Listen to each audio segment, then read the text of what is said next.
আসসালামু আলাইকুম প্রিয় ভাই ও বন্ধুরা, সবাই কেমন আছেন? আশা করি সকলেই ভালো আছেন। তো বন্ধুরা, দেখতে পাচ্ছেন আমার সামনে একটা ছোট্ট একটা ক্ষেত আছে। এই ক্ষেতের মধ্যে আমি ঢেঁড়স চাল দিয়েছি। তো ঢেঁড়স চালগুলো মোটামুটি ভালোই হচ্ছে আল্লাহর রহমতে। তো এইদিকে আছে আমার মিষ্টি কুমড়া ডাল। তো এর আগে এই গাছগুলো এখানে মানে রোপণ করা হয়েছিল না, তো এই তারিখে প্রথম রোপণ করা হয়েছে। তো এখানে আমি শখ করে কিছু মিষ্টি কুমড়া চারা লাগাইছিলাম। তো সেই গাছগুলো দেখুন কত সুন্দর হয়েছে, না দেখলে বুঝবেন না। এই দেখেন অত, আর অলরেডি কিন্তু মিষ্টি কুমড়াও ধরে গেছে আমার এই টালের মধ্যে। তো মিষ্টি কুমড়া দেখেন, ওই আমি একটু ঝুম করে দেখাই আপনারা। এই দেখেন একটা মিষ্টি কুমড়া, এই হলো আরেকটা মিষ্টি কুমড়া। তো এভাবে অনেকগুলো মিষ্টি কুমড়া আছে আমার এই টালের মধ্যে ইনশাল্লাহ। তো দেখেন ভিডিওটা একটু লং হবে, সবাই একটু মনোযোগ সবাই দেখবেন। এই যে দেখেন অনেকগুলো মিষ্টি কুমড়া নষ্ট হয়ে গেছে, এই যে এখানে নষ্ট মিষ্টি কুমড়ো আছে কিছু। তো আল্লাহর রহমতে মোটামুটি মিষ্টি কুমড়া ভালোই আছে, একটা নষ্ট হয়ে যাইতেছে। এখানে আছে, এখানে আছে।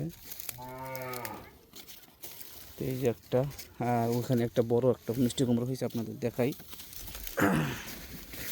এই যে দেখেন মিষ্টি কুমড়া প্রায় লাল হয়ে গেছে, প্রায় পাকা হয়ে গেছে।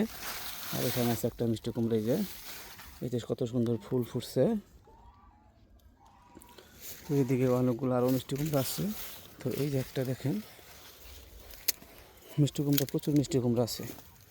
এই একটা, এখানে যে দুইটা দেখছেন, এখানে দুইটা মিষ্টি কুমড়া আছে।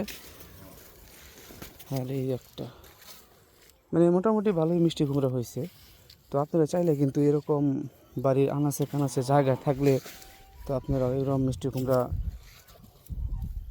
খাইতে পারবেন, একদম টাটকা। এই যে এখানে আছে দুইটা, এই যে দেখেন দেখাইলাম। তো বন্ধুরা, চাইলে আপনারা ওই যে ওখানেও আছে একটা, দেখেন এই যে এখানেও আছে একটা। তো চাইলে আপনারাও এরকমভাবে মিষ্টি কুমড়া টাল তৈরি করে নিজেরাও মিষ্টি কুমড়া খাইতে পারবেন, একদম টাটকা সবজি, সার ছাড়া। দেখেন এই যে, আসলে এগুলো দেখেছেন ময়লা না, এগুলো ছাই, বুঝছেন? এই ছাইগুলো দেওয়ার কারণ হচ্ছে পোকামাকড় আক্রমণ যাতে না করতে পারে।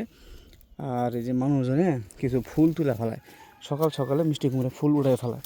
আর এই ফুল উঠাইলে পরে মিষ্টি কুমড়াগুলো হয় না, বুঝছেন? তো এই জন্য আমি কিছু ছাই ছিটাই দিছি, যাতে মানুষ ফুলগুলো নষ্ট না করতে পারে। যার জন্য এই পদ্ধতিটা রোপণ করছি আমি।